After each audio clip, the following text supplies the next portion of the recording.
En el texto de hoy nos vamos a encontrar con una pregunta que es la pregunta que finalmente cada persona se encuentra, o la pregunta con la que finalmente cada persona se enfrentará en algún momento, y es el asunto más crucial con el que se va a enfrentar en su vida. Es el asunto más crucial porque determinará su destino eterno. ¿Qué haré con Jesús? Y pongo esta pregunta de ¿qué haré con Jesús?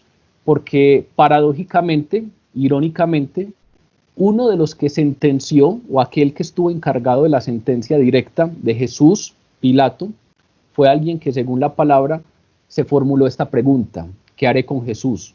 Ustedes recordarán que las autoridades judías habían arrestado a Jesús y lo llevaron ante Pilatos, el gobernador romano de Judea, y la razón por la cual llevaron a Jesús ante Pilato, ante los romanos, era muy simple, y es que las autoridades judías querían muerto a Jesús, pero los ocupantes romanos, el imperio romano que los estaba sometiendo, no les había dado el derecho de aplicar la pena capital.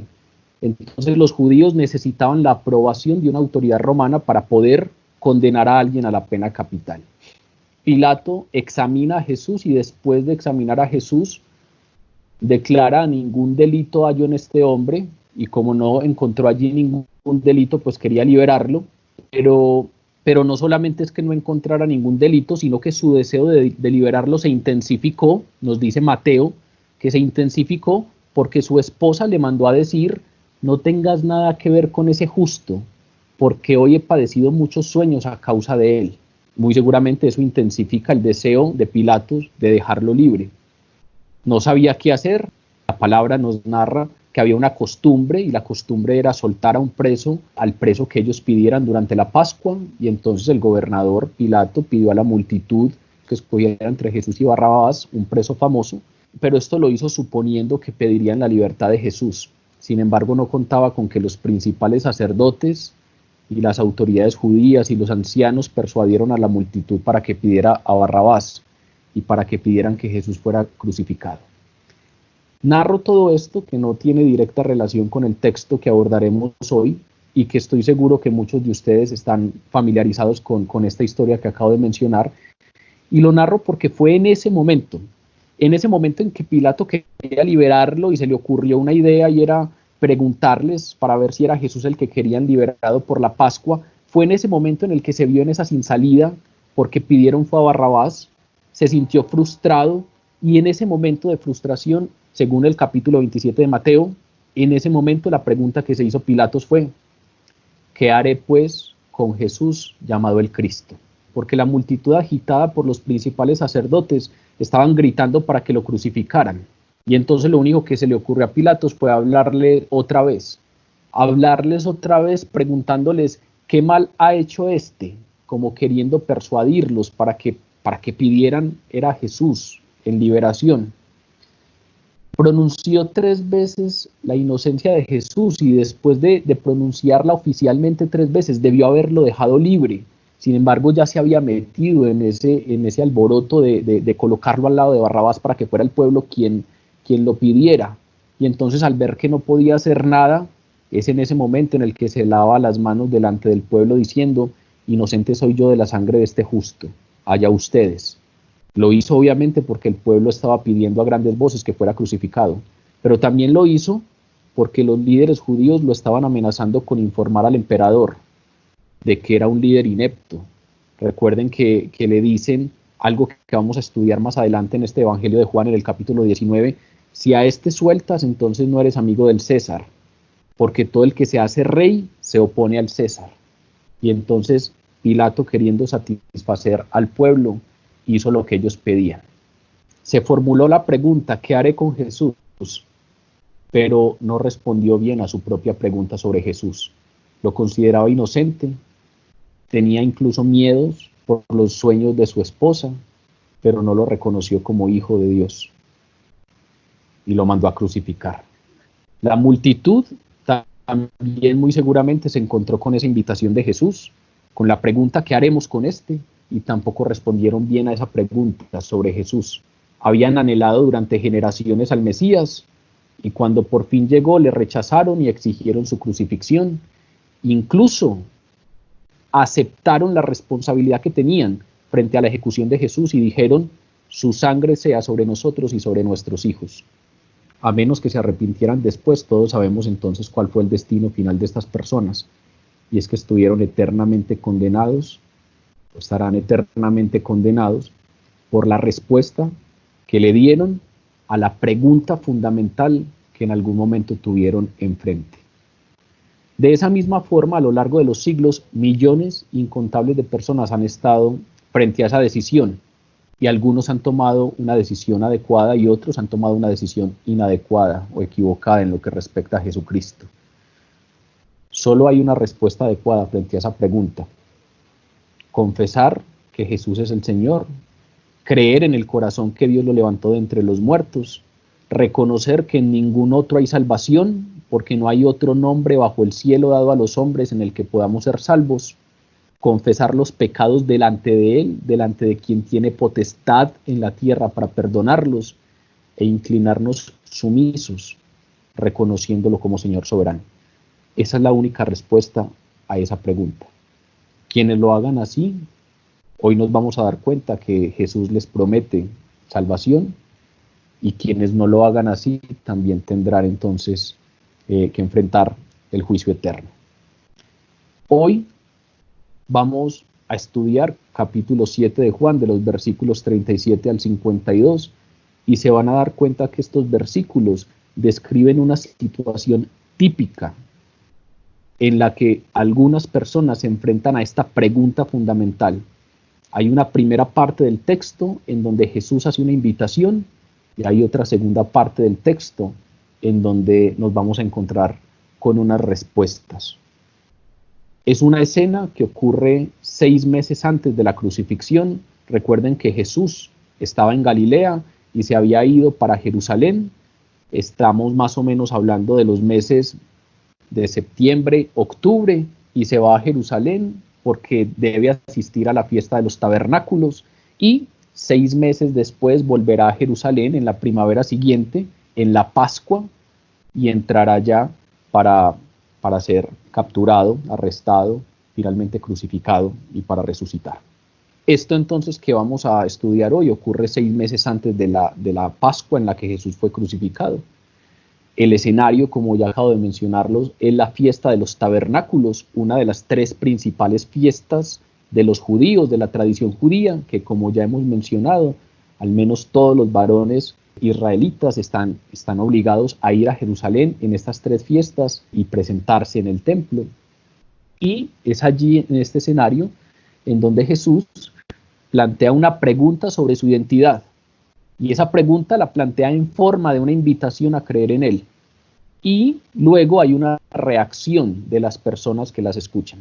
Y vamos a darnos cuenta que esa reacción o esa respuesta, de allí podríamos sacar 4 tipos de respuesta que seguramente comprenden el patrón universal o la agrupación de respuestas que se le pueden dar a esa invitación o a esa propuesta de Jesús.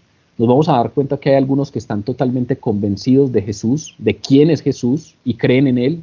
Hay otros que son totalmente contrarios a Jesús y se le oponen. Hay unos que están confundidos, creen estar de un lado, pero después se dan cuenta que no están tan seguros de estar de ese lado. Y hay otros que se conforman con contemplar de lejos. Dice así: el último día de la fiesta, el más solemne, Jesús, puesto en pie, dijo en voz alta: si alguno tiene sed, venga a mí y beba. Del que cree en mí, como dice la Escritura, manarán ríos de agua viva. Esto lo decía refiriéndose al Espíritu que iban a recibir los que creyeran en Él, porque aún no había venido el Espíritu, pues todavía Jesús no había sido glorificado. Muchos de los presentes que habían oído estas palabras comentaban: este es verdaderamente el profeta. Otros decían: este es el Cristo. Pero otros replicaban: ¿acaso va a venir de Galilea el Cristo? ¿No dice la Escritura que el Cristo vendrá de la descendencia de David y de Belén, el pueblo de donde era David? Se originó pues una disensión entre la gente a causa de Jesús. Algunos de ellos querían detenerlo, pero nadie le echó mano. Los guardias Volvieron donde los sumos sacerdotes y los fariseos, y estos les preguntaron: ¿por qué no lo habéis traído? Respondieron los guardias: nunca nadie ha hablado como habla ese hombre. Los fariseos le respondieron: ¿vosotros también os habéis dejado embaucar? ¿Acaso ha creído en él algún magistrado o algún fariseo? Pero esa gente que no conoce la ley son unos malditos.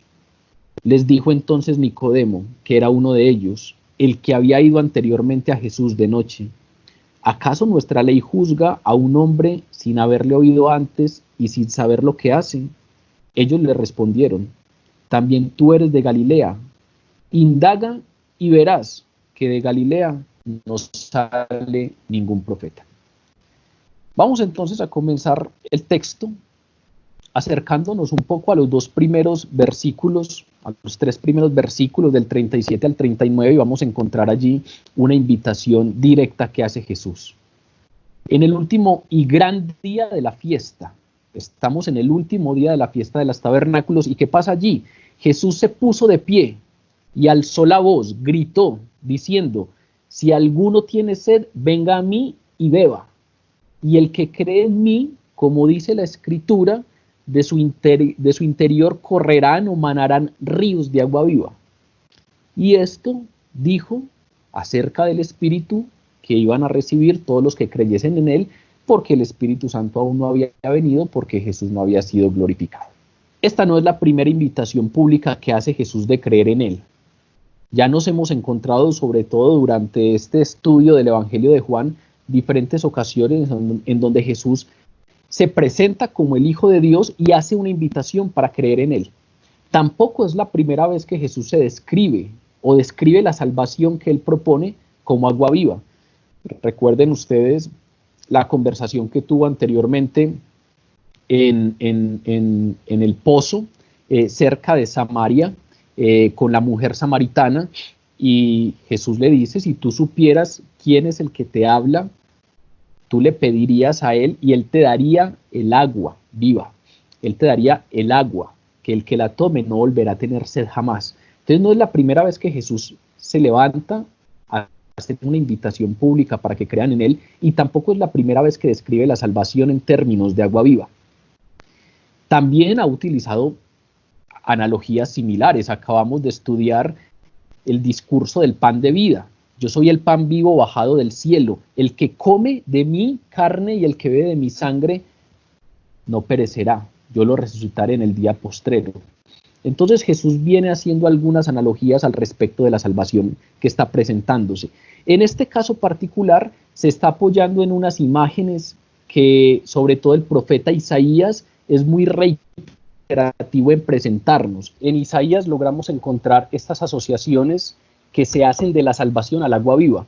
Por ejemplo, en Isaías 12:3 dice claramente: aquel día sacaréis con alegría el agua de las fuentes de la salud.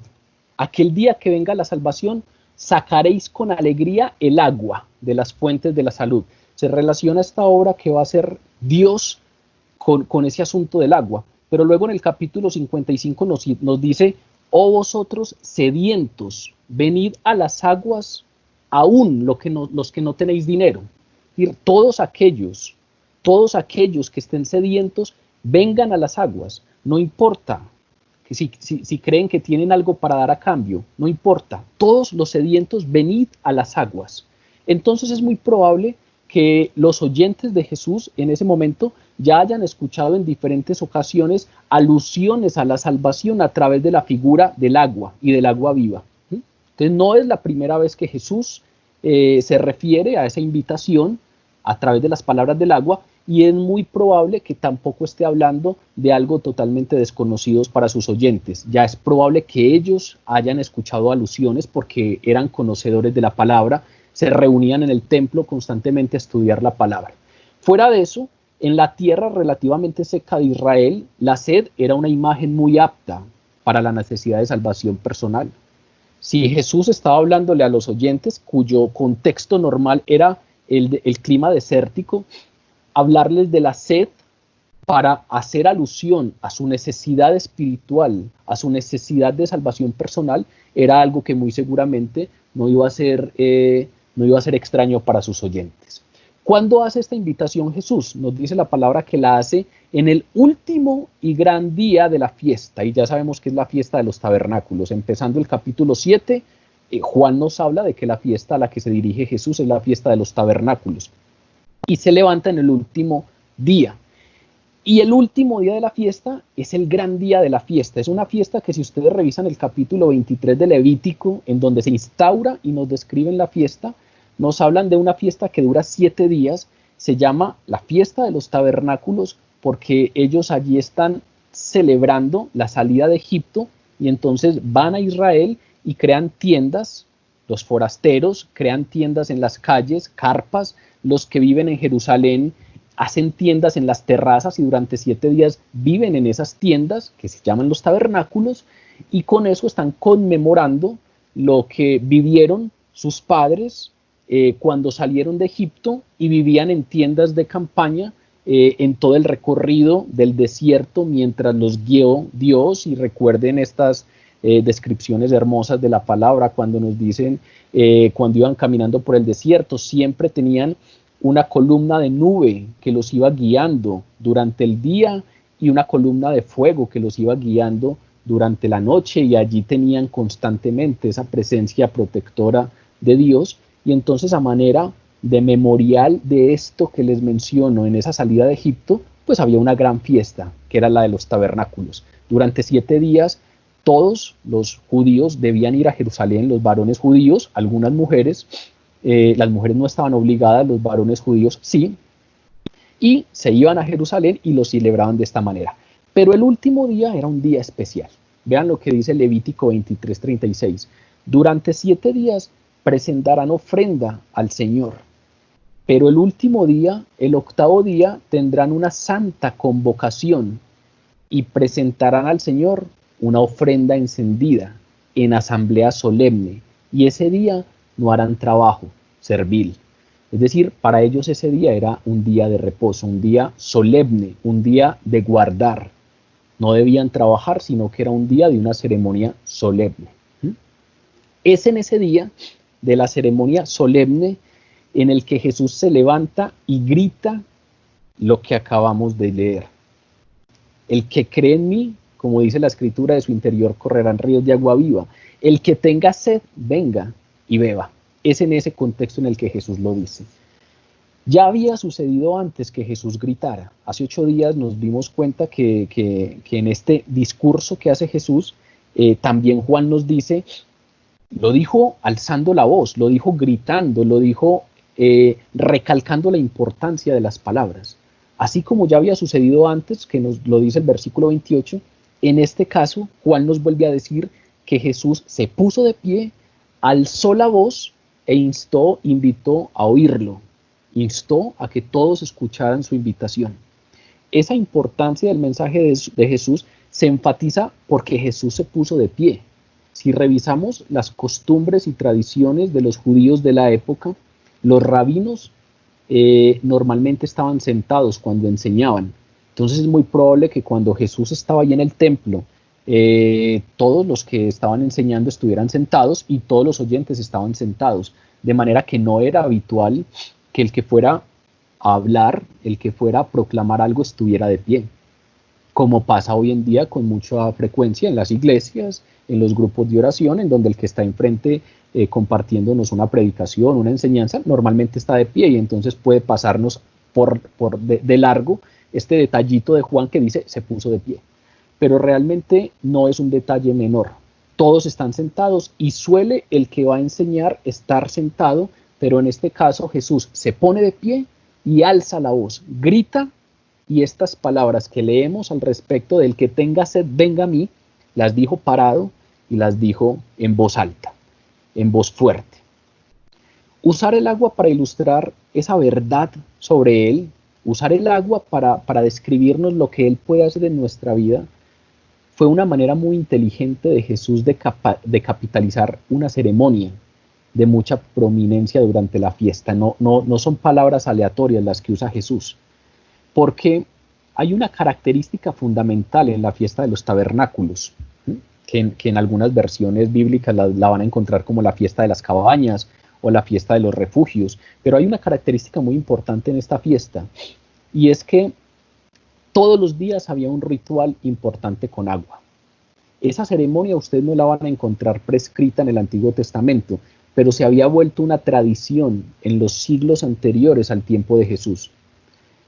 Era una tradición que tenía que ver con el agua, que conmemoraba la provisión milagrosa de agua que durante años tuvo Israel, cuando brotó el agua de la peña, cuando pedían para que lloviera en tiempos de sequía, y sobre todo porque como también estaba el profeta Isaías relacionando la salvación con el agua, también el agua anticipaba las bendiciones de la era mesiánica. Entonces a esa fiesta de los tabernáculos le habían asociado luego por tradición una ceremonia muy especial relacionada con el agua, ¿sí? Y tenían una oración muy particular asociada con la lluvia. ¿En qué consistía esta tradición? Cada día el sumo sacerdote iba y sacaba agua del estanque de Siloé y la llevaba en procesión hasta el templo. El sacerdote iba hasta el estanque de Siloé, sacaba agua y el pueblo estaba detrás de él y venían haciendo una procesión y la llevaban hasta el templo. Y en la puerta del agua, hay una puerta del templo de Jerusalén que se llama la puerta del agua, es la puerta que queda al lado sur en el atrio interno del templo. Allí, en esa puerta del agua, hasta allá llegaba la procesión con el agua del estanque de Siloé, y cuando llegaba allí el sacerdote con el agua, se tocaba 3 veces el shofar. El shofar es una trompeta hecha con un cuerno de carnero, y normalmente el shofar solamente se hace sonar cuando va a marcar un momento de gran alegría. Entonces llegan a la puerta del agua, con el agua del estanque de Siloé, y tocan el shofar para mostrar la alegría que tenían por esa provisión de agua que ha dado Dios. Y normalmente se recitaba en ese momento el versículo de Isaías que ya les compartí: sacaréis con gozo aguas de las fuentes de la salvación. Normalmente en ese momento se recitaba el versículo del capítulo 12, versículo 3 de Isaías. Luego, en el templo, los sacerdotes marchaban alrededor del altar, mientras las personas en coro cantaban el Alel. ¿Qué es el Alel? El Alel es una palabra hebrea que significa alabanza, pero al mismo tiempo es una oración judía que estaba basada en los salmos bíblicos, en los salmos del 113 al 118. Entonces, en algunas ceremonias de gran alegría, en algunas ceremonias de gran euforia, de felicidad, de conmemorar algo hermoso que ha hecho Dios por ellos, en algunos momentos se cantaba unas alabanzas al Señor, y entonces en ese sentido era muy normal que en esas ocasiones se cantara el Alel, que era entonces los salmos bíblicos del 113 al 118, que se utilizaba para alabar a Dios, se utilizaba para agradecer al Señor, y que normalmente en las festividades principales de los judíos era recitada. Y entonces, una vez acababa esto, el agua que había sido sacada del estanque de Siloé era derramada como ofrenda a Dios. El último día de la fiesta se hacía todo esto. De tal manera pues que, si ustedes se meten en ese contexto, el discurso de Jesús no es un discurso descontextualizado, no es un discurso que se haya dado simplemente porque en algún momento hemos sentido sed y sabemos el bienestar que se siente al poder calmar esa sed con agua fresca, no con aguas estancadas, sino con aguas vivas, aguas que corren. Sí, todos esos asuntos son válidos, pero aparte de eso, cuando Jesús estaba aquí en el templo enseñando, acababa de pasar o iba a pasar luego, la palabra no nos lo dice, nos dice que Jesús se levanta el último día de la fiesta, y sabemos que en ese último día pues está esta ceremonia. En el contexto de esta ceremonia del agua es que Jesús dice o proclama las impresionantes palabras: si alguno tiene sed, venga a mí y beba. Su invitación, entonces, repito, coincide con la ceremonia final del agua. Ese último día en donde los sacerdotes marchaban alrededor del agua y la gente estaba cantando el Alel y el shofar era tocado y se derramaba el agua en la presencia del Señor, con alegría, con agradecimientos, con alabanzas.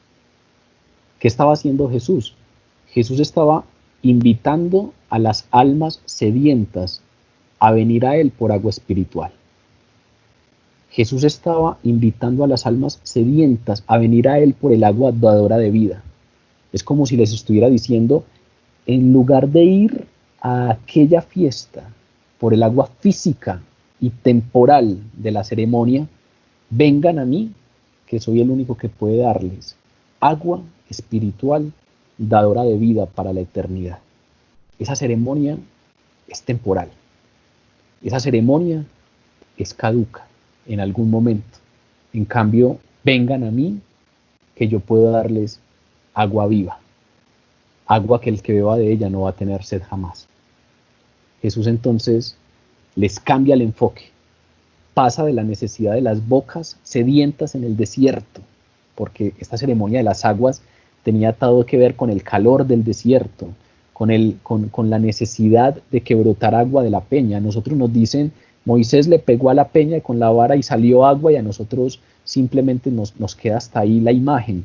Pero imagínense el punto de resequedad, el punto de deshidratación que tenían los israelitas cuando llegaron al punto de quejarse de Dios ante Moisés, porque iban a morir en el desierto, iban a morir de sed.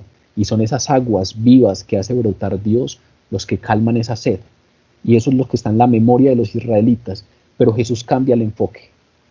Jesús les cambia, les hace pasar de la necesidad de las bocas secas del desierto a la necesidad espiritual de agua viva que tienen las almas sedientas. Es en ese último día en donde va a pasar algo importante con el agua, en donde se conmemora que Dios provee para la sed física que tienen sus antepasados en el desierto, que tuvieron sus antepasados en el desierto. Es allí donde Él se levanta y dice, bueno, el que tenga sed, venga a mí, y yo le daré agua viva. Hay unas palabras claves en esa invitación de Jesús al Evangelio, a la salvación. Jesús dice, el que tenga sed. Ya lo hemos hablado con anterioridad. Hemos hablado que todos tenemos adentro un vacío que nos queda porque, citando a Agustín, hemos sido creados para Dios y nuestra alma está intranquila mientras no se encuentre con Dios. Tema que abordamos pues en lunes pasados. Pero hay algunos que muy probablemente han intentado calmar esa sed en unos pseudo satisfactores que, aunque no pueden satisfacerlos, sí les dan la falsa creencia de que están satisfechos por un ratico, tal vez, pero quedan con esa idea de que no hay sed. Y entonces Jesús aquí lo primero que dice es, usted tiene que ser consciente de su sed. El enfermo va al médico y valora lo que le puede dar el médico, el tratamiento del médico, cuando es consciente de que está enfermo. Mientras uno se considera aliviado, no tiene necesidad de médico. Jesús aquí dice, lo primero es que el que venga a mí es porque reconoce su sed espiritual. El que tiene sed, así comienza la invitación. El que tiene sed, usted tiene sed, venga. Es muy probable que algunos no tuvieran sed. Es muy probable que algunos ya creyeran tener satisfacción espiritual. Pero entonces uno de los primeros elementos importantes en esta invitación de Jesús es el que tiene sed, venga. El segundo es, a ese que reconoce que tiene sed, yo le prometo que va a encontrar alivio. Hay algunos que tienen sed y vienen a Jesús y no encuentran alivio y no beben. Y como no beben, no encuentran alivio. ¿Se acuerdan ustedes, por ejemplo, de aquel joven rico que vino corriendo y se hincó delante de Jesús y le preguntó, maestro bueno, ¿qué haré para heredar la vida eterna?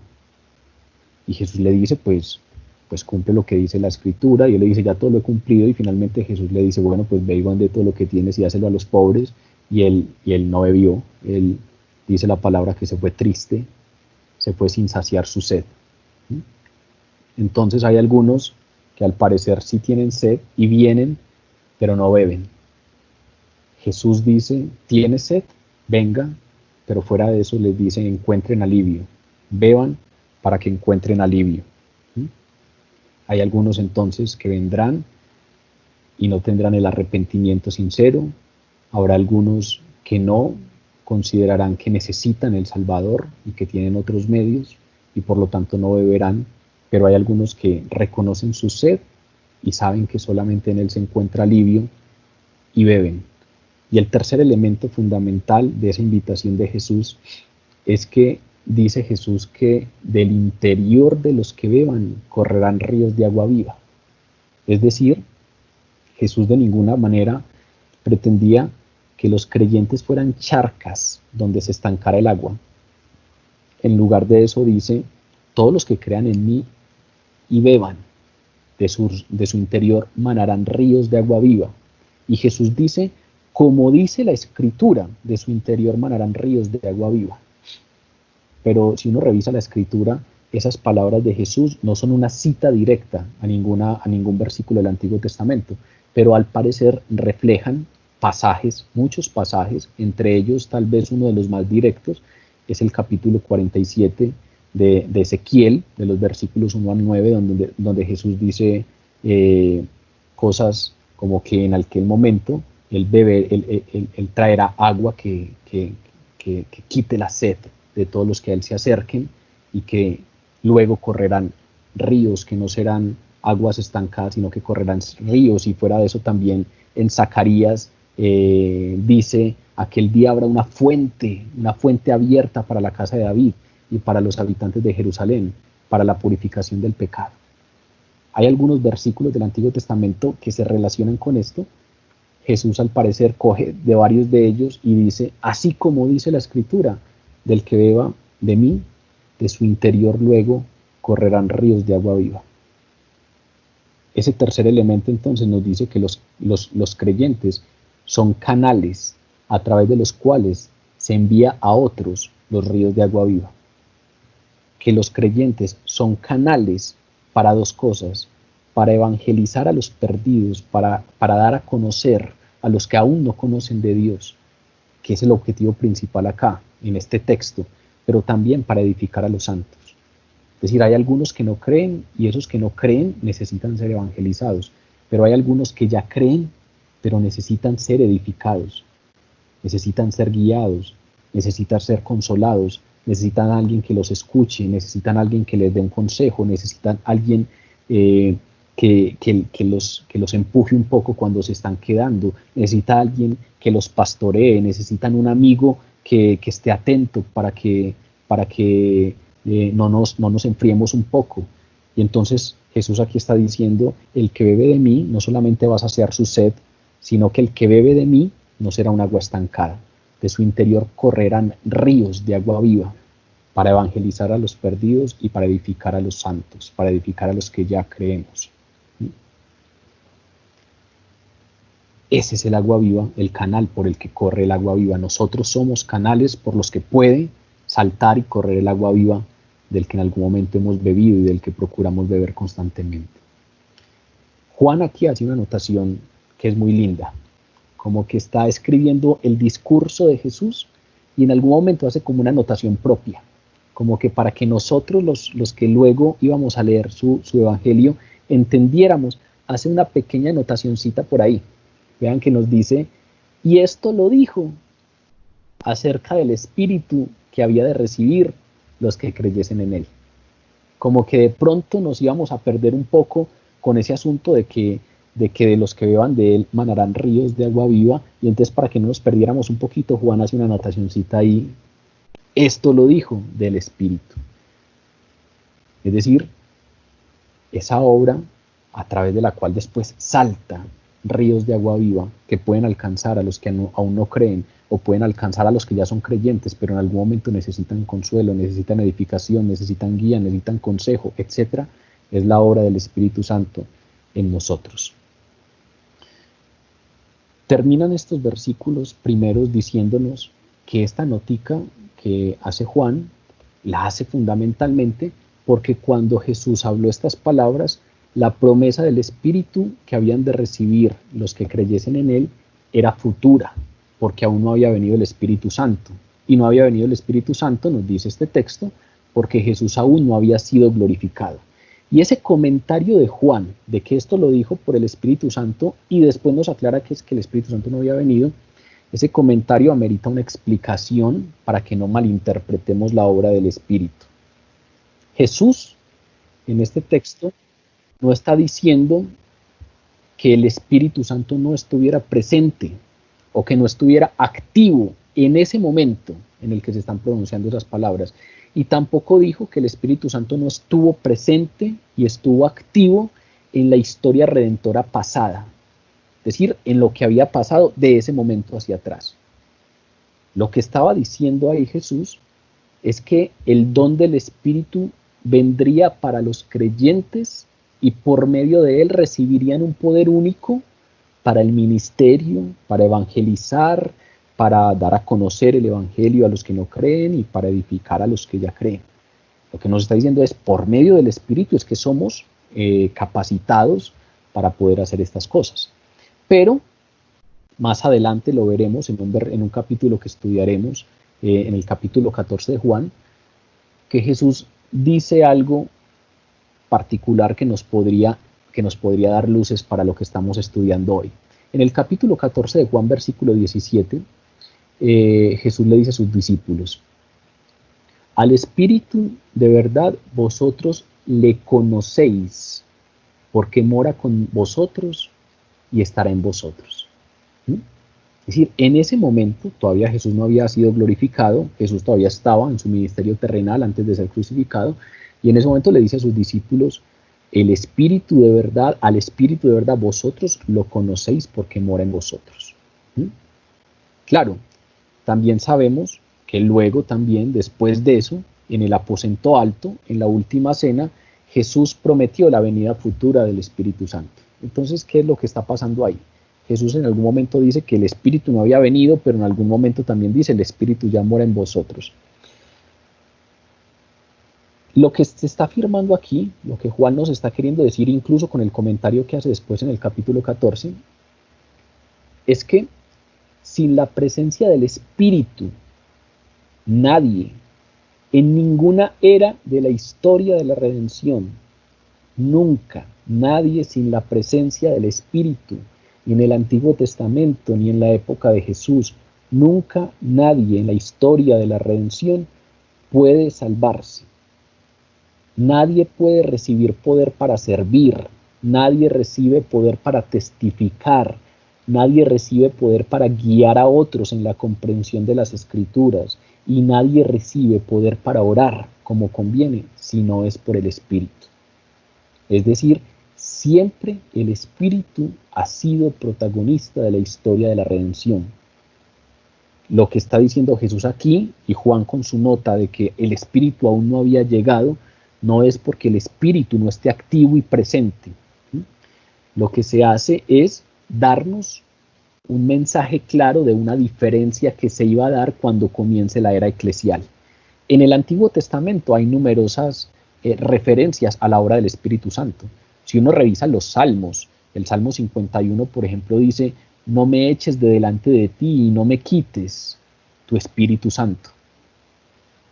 Si nos vamos, por ejemplo, al Salmo 139, el salmista clama: ¿a dónde me iré lejos de tu Espíritu? ¿A dónde huiré de tu presencia?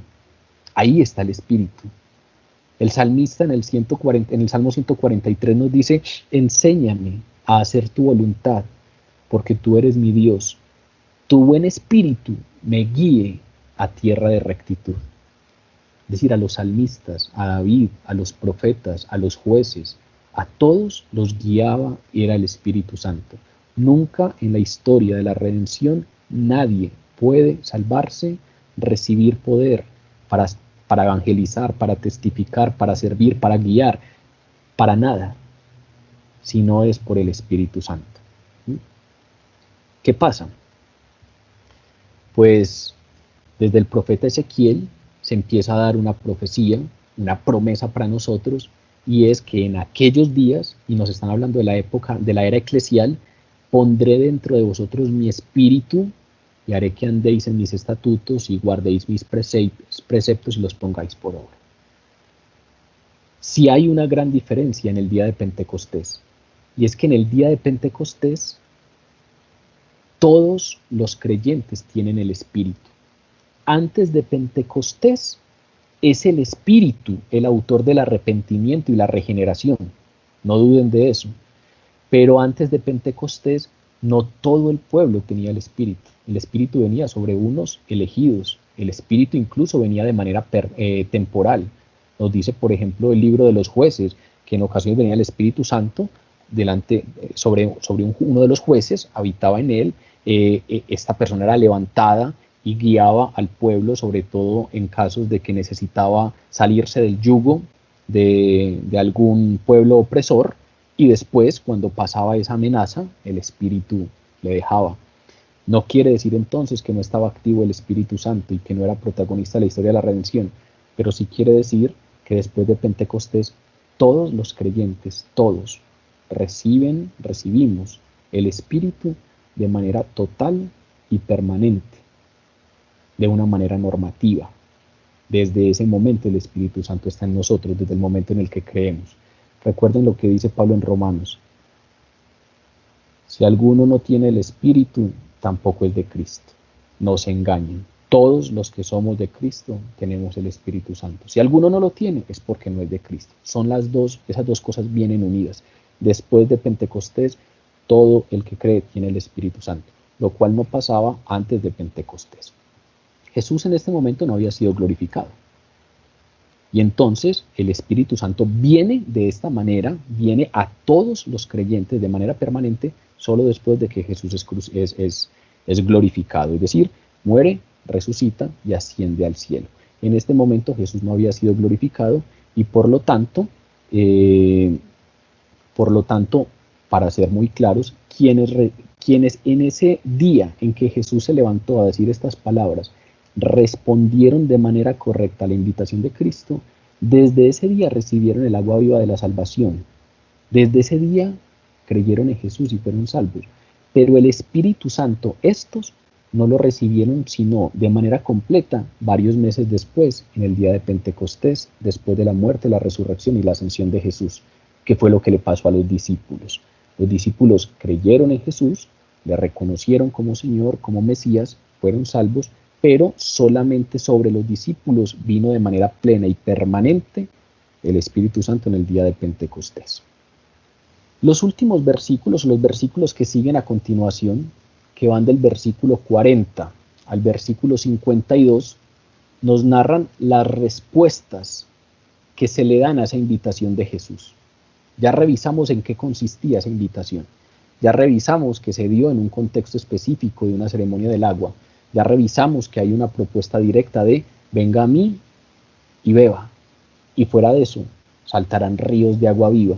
Y para que salten y emanen ríos de agua viva de usted, necesita el Espíritu Santo. Y está la nota de Juan de que el Espíritu Santo aún no había venido porque Jesús no había sido glorificado. Sigue el texto entonces diciéndonos: entonces, algunos de la multitud, oyendo estas palabras, decían: verdaderamente este es el profeta. Otros decían: este es el Cristo. Pero algunos decían: ¿de Galilea ha de venir el Cristo? ¿No dice la Escritura que del linaje de David y de la aldea de Belén, de donde era David, ha de venir el Cristo? Hubo entonces disensión entre la gente a causa de él, y algunos de ellos querían prenderle o arrestarle, pero ninguno le echó mano. Los alguaciles vinieron a los principales sacerdotes y a los fariseos, y estos les dijeron: ¿por qué no le habéis traído? Los alguaciles respondieron: jamás hombre alguno ha hablado como este hombre. Y entonces los fariseos le respondieron: ¿también vosotros habéis sido engañados? ¿Acaso ha creído en él alguno de los gobernantes o de los fariseos? Mas esa gente que no sabe la ley, maldita es. Les dijo entonces Nicodemo, el que vino a él de noche, el cual era uno de ellos: ¿juzga acaso nuestra ley a un hombre si primero no lo oye y sabe lo que ha hecho? Respondiendo ellos le dijeron: ¿eres tú también Galileo? Escudriña y ve que de Galilea nunca se ha levantado profeta. Como dije en la introducción, en estos últimos versículos que acabo de leer, la palabra nos permite vislumbrar respuestas de diferentes tipos de personas a la invitación que hace Jesús. en aquel día, último día de las fiestas de los tabernáculos? Y esas respuestas que nos narra la palabra las podemos separar en 4 grupos. Nos vamos a dar cuenta que allí hay unos que al parecer están muy convencidos de lo que Jesús dice y le creen, otros que se le oponen, otros que están confundidos y otros que están contemplativos. Comencemos entonces por el primero de los grupos, los que están convencidos. El versículo 40 y la primera parte del versículo 41 nos dicen: entonces algunos de la multitud, oyendo estas palabras, decían, verdaderamente este es el profeta, y otros decían, este es el Cristo.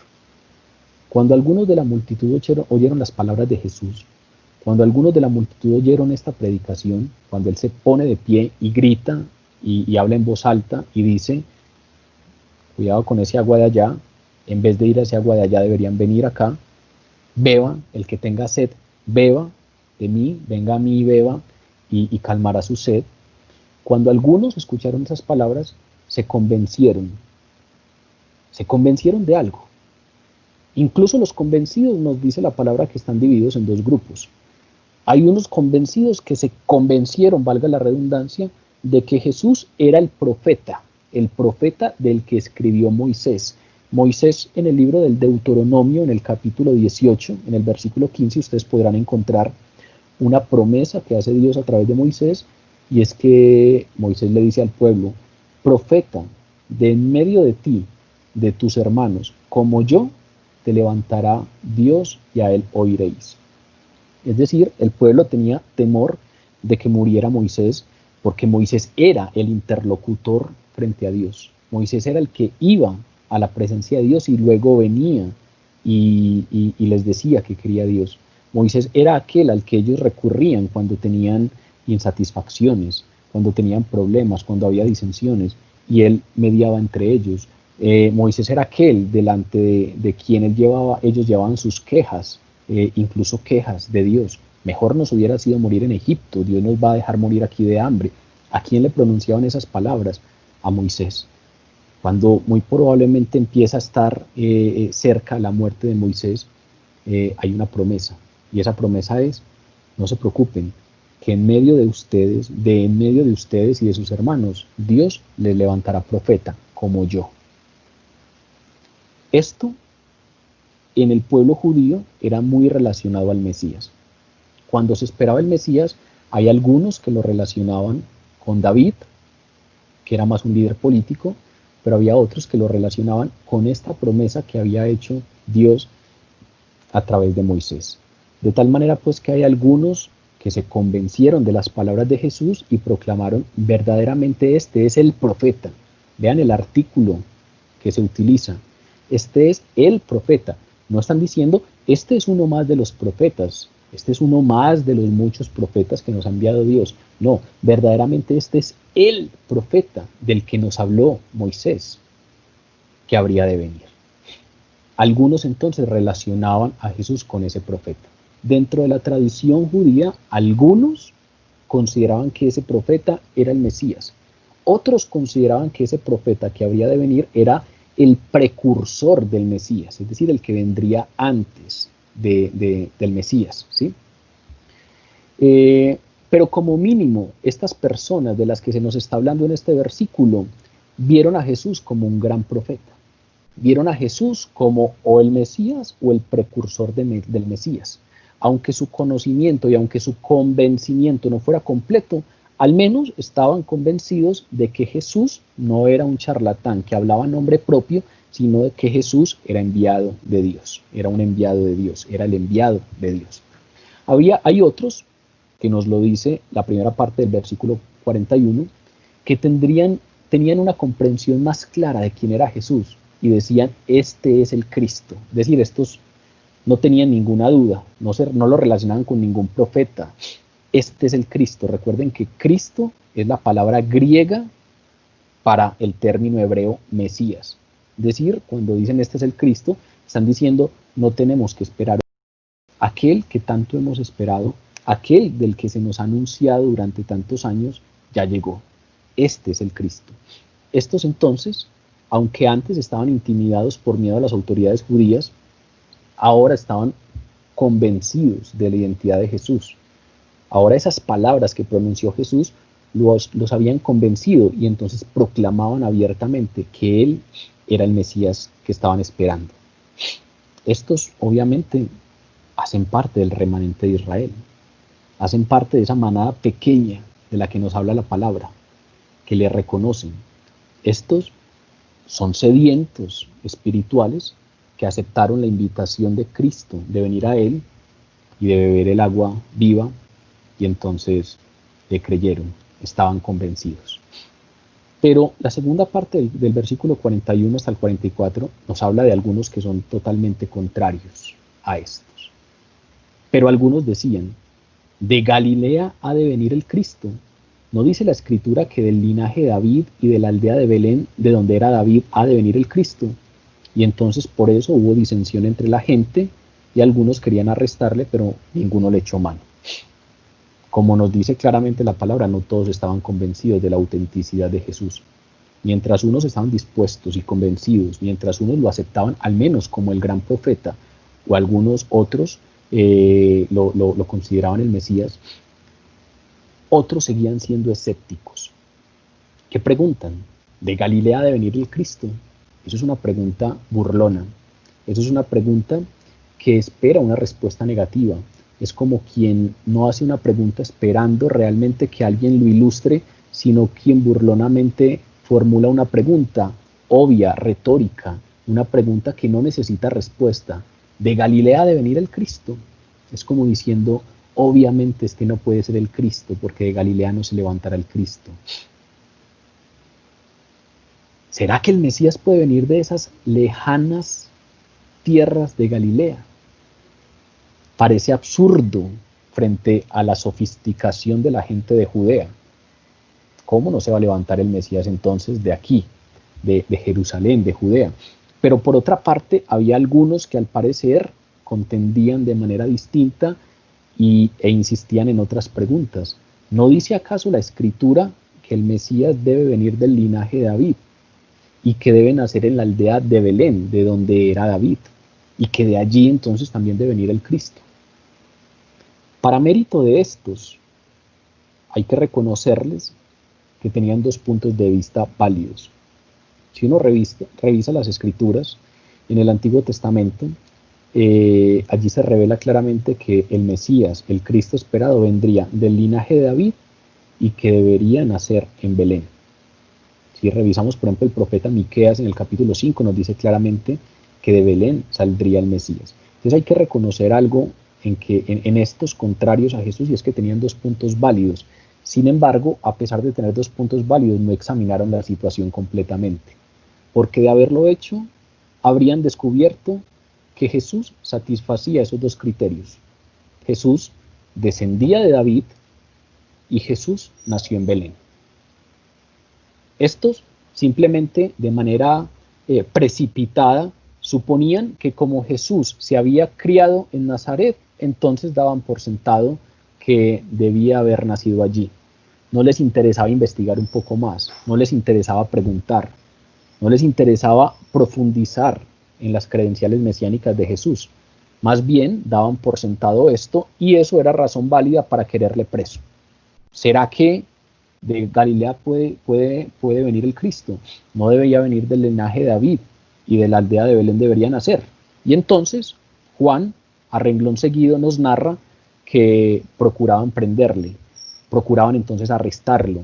Estos, en vez de profundizar un poco más, simplemente esos dos argumentos eran totalmente completos para ellos, y entonces iban a arrestarlo. Como habíamos dicho antes, el que no cree en Jesús se indigna de sus palabras, porque las palabras de Jesús son fuertes. Se está haciendo uno con Jesús, de tal manera que, como en otros momentos hemos apuntado, Jesús no puede pasar por una persona buena, ni puede pasar por un buen maestro moral. Jesús o se le reconoce como Dios, o es un hereje, porque se está haciendo igual a Dios. Y entonces estos que no le reconocen como Dios se indignan con lo que dice, y por lo tanto lo querían preso. Es la tercera vez en pocos versículos que nos narra Juan que querían prenderle, querían arrestarlo, pero no lo lograron. Como pasó antes, la multitud quería prenderle, pero ninguno le echó mano. Ninguno logró hacerlo, porque como nos dice Juan en otro momento, no era el tiempo correcto delante de Dios. Sigue Juan entonces hablándonos de estas respuestas y estos tipos de personas, y luego nos habla de unos confundidos. Estos son un grupo de personas tremendos. Capítulo 7, del versículo 45 al 49 nos dice: y los alguaciles vinieron a los principales sacerdotes y a los fariseos, y estos les dijeron: ¿por qué no le habéis traído? Y los alguaciles respondieron: jamás hombre alguno ha hablado como este hombre. Y entonces los fariseos les respondieron: ¿también vosotros habéis sido engañados? ¿Acaso ha creído en él alguno de los gobernantes o de los fariseos? Mas esta gente que no sabe la ley, maldita es. Los que estuvieron en la clase anterior, el lunes anterior, muy seguramente tienen ahí fresco en sus mentes que cuando nos hablan de los principales sacerdotes y de los fariseos, nosotros creemos que son dos grupos muy cercanos, lo cual no es cierto. Los principales sacerdotes son saduceos, que son descendientes de Sadoc, que era uno de los principales sacerdotes, o el sumo sacerdote en la época de Salomón. Se les llamaban los sadoquitas o se les llamaban los saduceos, y estos eran la clase alta de los judíos y estaban muy inmiscuidos en temas de política, y siempre el sumo sacerdote venía de los saduceos, y fuera de eso tenían gran participación en el Sanedrín, y fuera de eso tenían doctrinalmente muchas diferencias con los fariseos. Estos no creían en la resurrección y tampoco creían en que Dios tuviera el control de la vida personal de nadie. Los fariseos, en cambio, eran de la clase media, y los fariseos no se metían en política porque consideraban que eso era indigno, y ellos entonces se dedicaban a dar a conocer la palabra. Los sumos sacerdotes eran de los saduceos, mientras que los rabinos eran de los fariseos. Son dos grupos que normalmente están en orillas opuestas, pero su odio contra Jesús los hizo unirse. Y en unos versículos anteriores, específicamente en el versículo 32 de este capítulo 7 de Juan, habíamos ya estudiado que estos dos grupos antagónicos se pusieron de acuerdo, unidos por su odio por Jesús, para mandar alguaciles para que lo arrestaran. Los alguaciles son la policía del templo, que hacía parte de la tribu de Leví. Entonces, a diferencia de quienes creían y estaban convencidos, y los que lo rechazaban rotundamente, los alguaciles del templo estaban confundidos. Ya sabemos, días antes los principales sacerdotes y los fariseos habían enviado a la policía del templo para que arrestara a Jesús. El día que llegó Jesús a Jerusalén, nos dice que fue a la mitad de la fiesta, es decir, aproximadamente el día tercero o cuarto, es que nos narran que estos se pusieron de acuerdo para mandar a los guardas del templo, y ahora estamos en el último día. De tal manera pues que llevan estos alguaciles con la orden de arrestar a Jesús unos 3 días, y resulta que llegan con las manos vacías. Llegaron donde los que los enviaron, llegaron donde las autoridades, donde los saduceos, donde el sumo sacerdote, donde los fariseos, y llegaron con las manos vacías, no les llevaron a Jesús. ¿Cuál es la pregunta directa de las autoridades? ¿Por qué no le habéis traído? Y la respuesta es tremendamente interesante.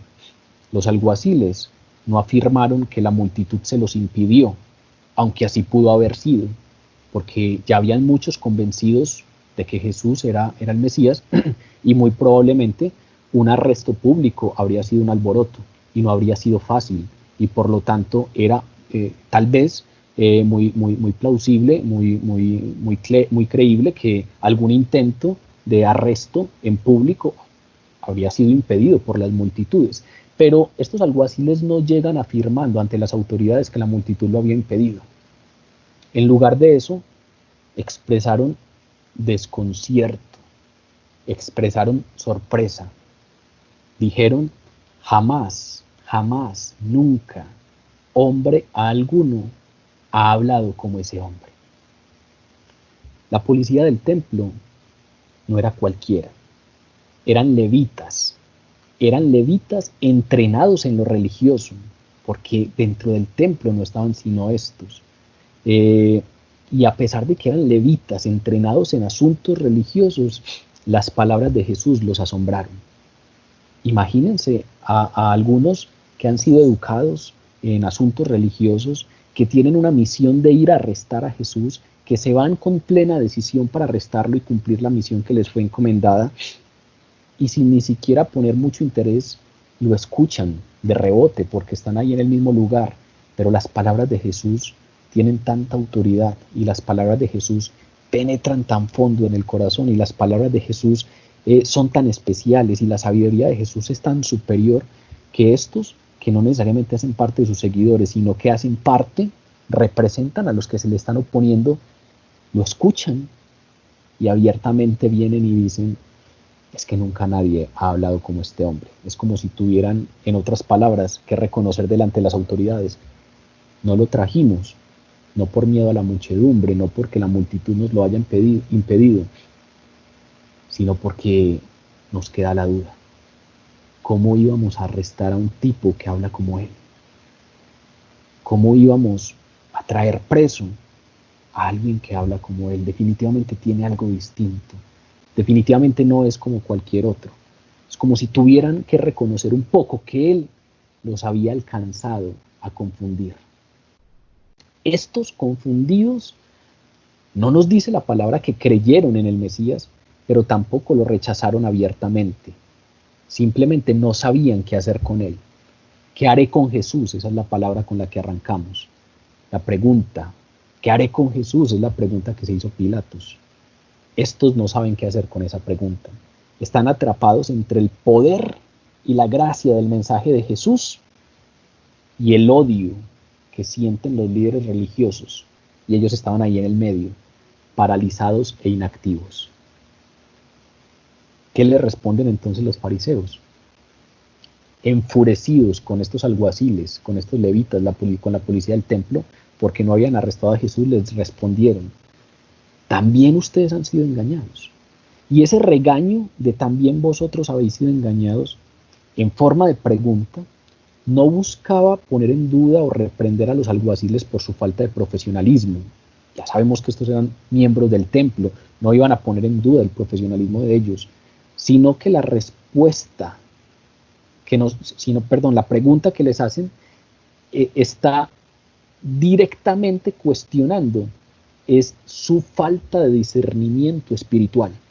No les están diciendo qué clase de policías son ustedes, qué clase de alguaciles son. No se están metiendo con su profesionalismo como alguaciles del templo, se están metiendo con su discernimiento espiritual. ¿Acaso ustedes también fueron engañados? ¿Acaso ustedes, que son levitas, que son educados en lo religioso, también fueron engañados?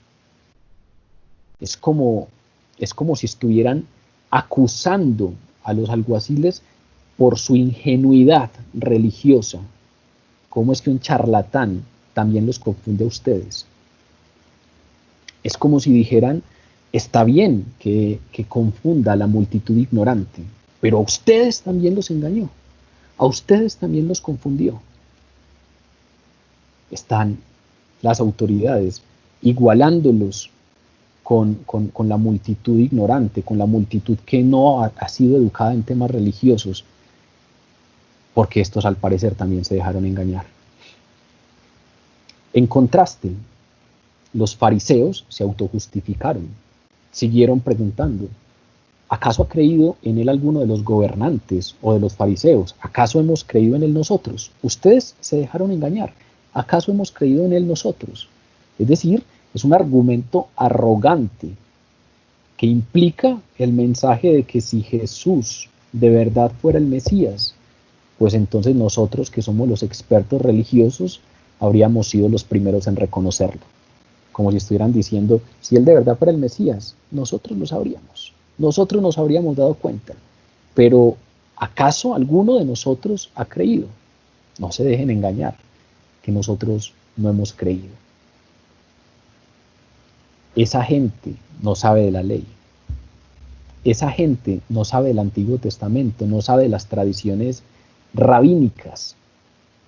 Esa gente está bien que sean engañadas, pero ustedes, los fariseos, se consideraban la élite espiritual, hombres por encima del error en asuntos religiosos.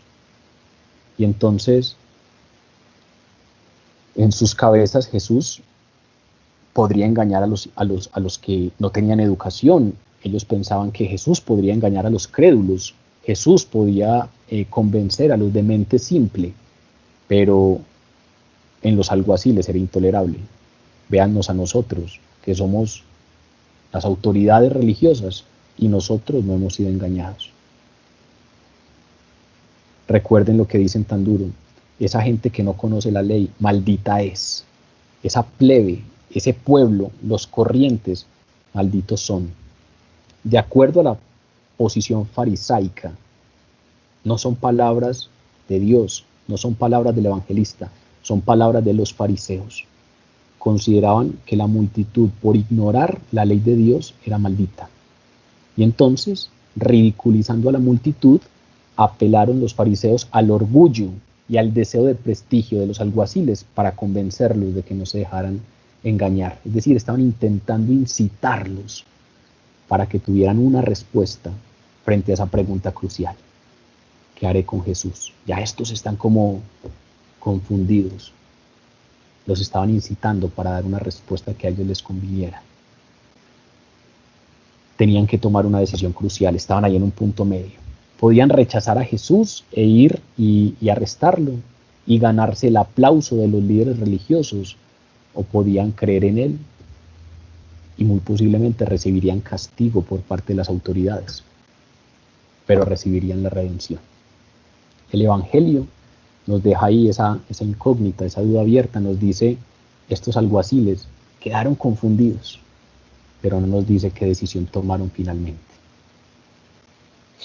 Y para terminar, nos dicen los últimos 3 versículos de este texto que hay unos que al parecer contemplan desde lejos. Son los contemplativos.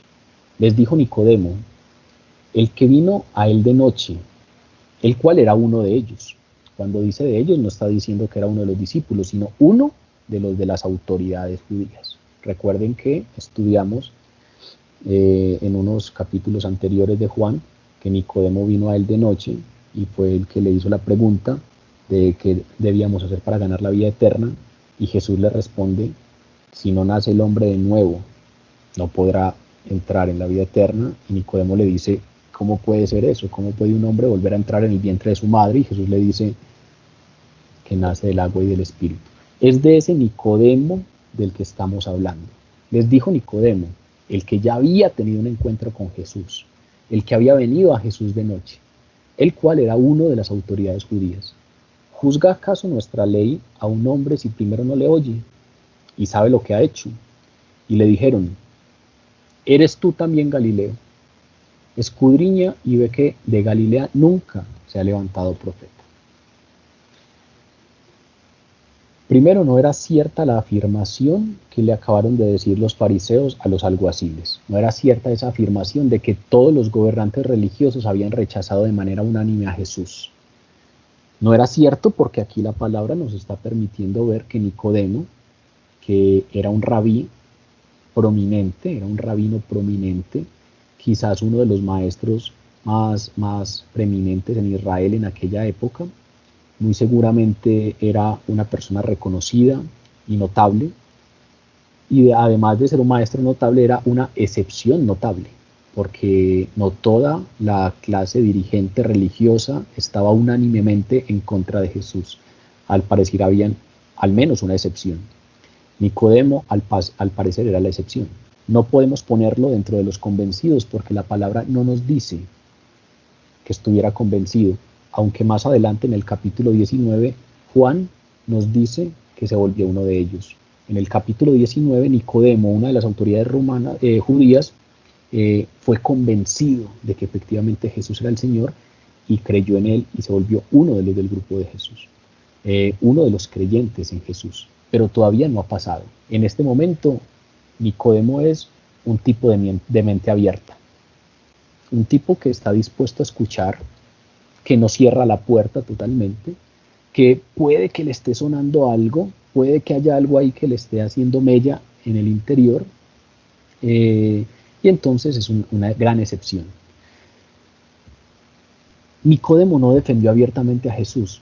Si ustedes ven estos versículos, no dice directamente que él dijera: este tipo sí puede ser alguien importante y no deberíamos simplemente cerrar la puerta así ya. Simplemente él abrió una puertecilla de procedimiento legal cuando les recordó a sus colegas: ¿juzga acaso nuestra ley a un hombre si primero no le oye y sabe lo que ha hecho? Ni siquiera los romanos, que eran despreciables para ellos, condenaban a las personas sin oírlas. Si leemos Hechos de los Apóstoles, nos vamos a dar cuenta que por ejemplo, a Pablo, antes de condenarlo, y a muchos de los discípulos que fueron arrestados, tenían derecho a un tribunal y eran oídos. Es decir, ni siquiera aquellos romanos que para la clase judía eran despreciables, condenaban a las personas sin oírlas. Pero estos colegas de Nicodemo, del Sanedrín, con sus mentes cerradas en cuanto a Jesús, no tenían la intención de ser imparciales, no tenían la intención de convocar un espacio para que se discutiera abiertamente. Más bien, atacaron a Nicodemo. ¿Qué le dijeron? ¿Eres tú también Galileo? Es decir, ¿eres tú acaso uno de ellos? Le dijeron como provocándolo. ¿Acaso es que entonces tú ya haces parte de ellos? Y comparar a Nicodemo con los galileos provincianos, recuerden que era una especie de insulto, era precisamente una ofensa degradante. Lo que hicieron fue degradarlo un poco. ¿Eres tú acaso uno de esos galileos? Te muestras aquí como un maestro notable, pero realmente eres uno de ellos. Y después de este insulto degradante, le hacen una burlona invitación a escudriñar la palabra, para que supuestamente encontrara que de Galilea nunca se había levantado un profeta. Pero volvieron a pasar por alto.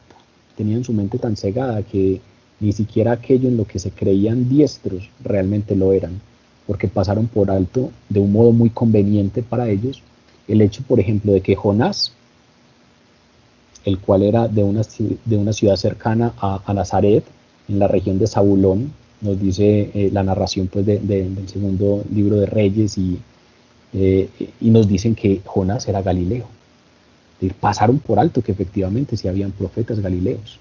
Hay algunos eruditos judíos que consideraban que algunos profetas, de los cuales no se sabía su procedencia, como el profeta Nahum, como el profeta Oseas y como algunos otros profetas menores, consideraban que algunos de ellos eran de Galilea. De tal manera pues que estos hicieron una omisión muy conveniente al decir aquella falsedad de que de Galilea no se había levantado profeta alguno, pero también ustedes saben que eso hace eco a un error previo, y era que efectivamente Jesús no era de Galilea, sino que Jesús, a pesar de haber sido criado en Nazaret, había nacido en Belén, la aldea de David. Ya sus mentes habían tomado una decisión. No veían la necesidad de buscar la verdad.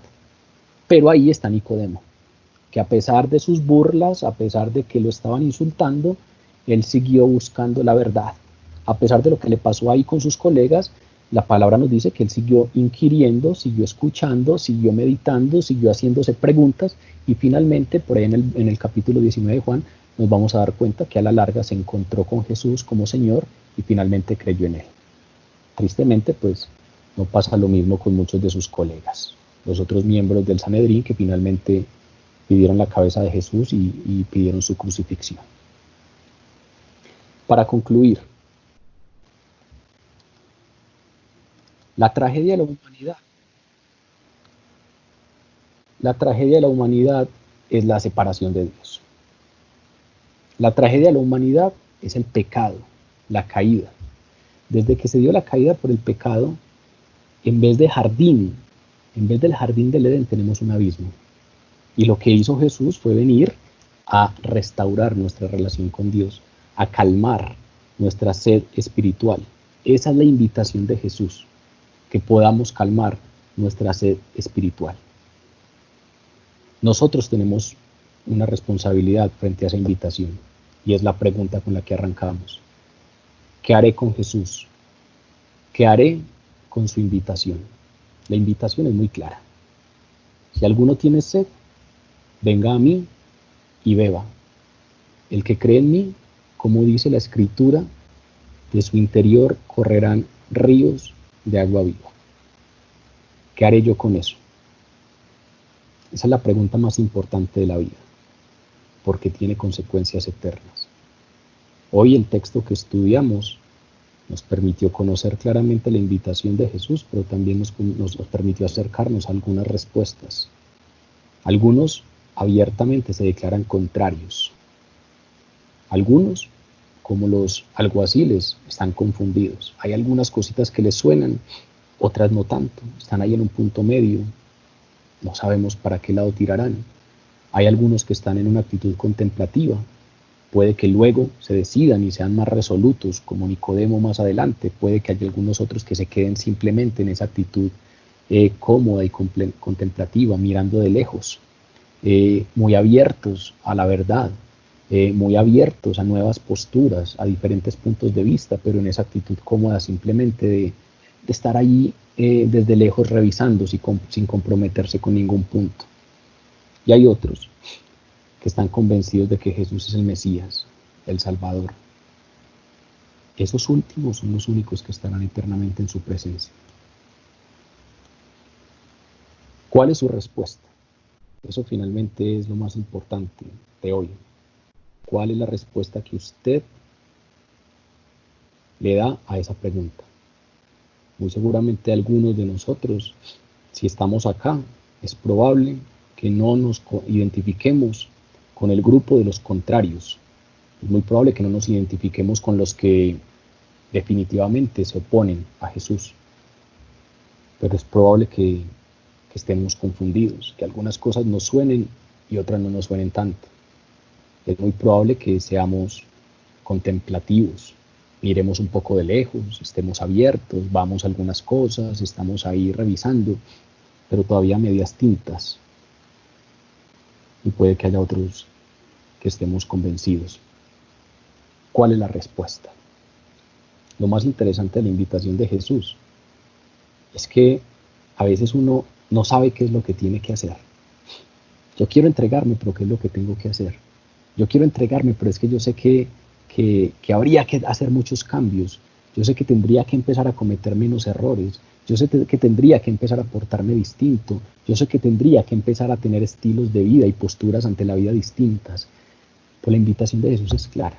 La invitación de Jesús no es: quien tenga sed, cambie de vida y venga a mí y beba. Quien tenga sed, deje de pecar tanto y venga a mí y beba. Quien tenga sed, vaya y sea mejorcito y venga a mí y beba. Esa no es la invitación de Jesús.